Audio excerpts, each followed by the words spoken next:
Welcome to the deep dive. Today, we're getting into a rumor that just will not go away. The Tesla Python. Exactly. The public is fascinated by it, but the company itself denies it even exists.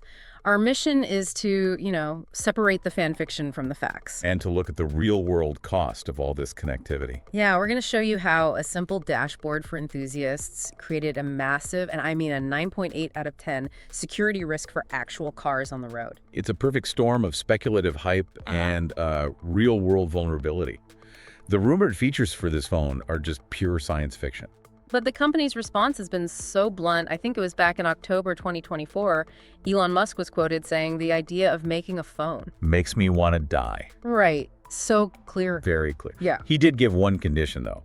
He said the only way Tesla would make a phone is if Apple or Google started using what he called AI spyware. So basically only if he was forced into it to create a competitor. Exactly. But that hasn't stopped the rumors. The internet just ran with it. So what were some of the most outrageous features people were claiming this thing had? I saw a price floating around, like $789. Yeah, for a device that was supposedly going to have solar charging on the back. Solar charging, okay. Direct-to-satellite Starlink connectivity, built-in mining for a Mars coin cryptocurrency. And the real kicker. I guess. Neuralink integration. Neuralink for brain-computer controls on a sub-$800 phone. That's not fan fiction, that's a fever dream. I mean, the reality is the smartphone market is just brutal to enter. It's an ecosystem game. The hardware is one thing, but you need the app store. Right. And building that from scratch costs billions. It's just not where Tesla's putting its money.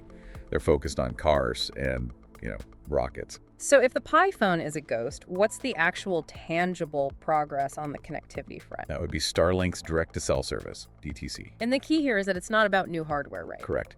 It's designed to provide connectivity to the existing LTE phone that's already in your pocket. No Tesla phone required. And it works. They sent the first texts using it back in January 2024. They did. And its real power was shown during Hurricane Helene. Over 300,000 texts were sent when all the local cell networks were completely down. Wow. So the real strategy is making that connection cheaper and more accessible for everyone. Precisely. The new V2 mini satellites have quadrupled capacity, and they're being mass-produced. They're driving down the cost of data from space, not building a phone. Okay, which brings us to the really critical part of this, the hidden cost of all this digital integration. Right. Security. The TeslaMate incident. Right. Tell us about that. So TeslaMate is this popular open source tool. Enthusiasts use it to log data from their cars. A researcher found over 1,400 of these dashboards were just exposed online. Exposed how? No authentication, just open to anyone who knew where to look, all because of user misconfiguration. And that's what got the 9.8 out of 10 NIST rating. That seems incredibly high for a software setting error. It does, but it's justified, because that exposure allowed anyone to pull the API keys and refresh tokens from the dashboard. Which are effectively digital car keys, permanent ones. So an attacker could unlock doors, track the car's every move. And even start it and drive it away. Keyless driving.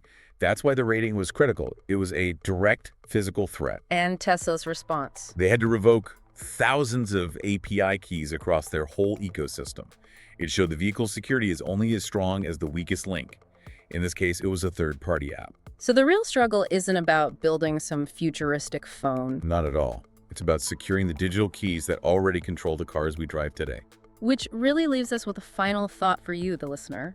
If your car's access relies on these API keys, how closely should you be watching the security settings of every single app you connect to it? What stands out to you as the biggest weak link in that chain?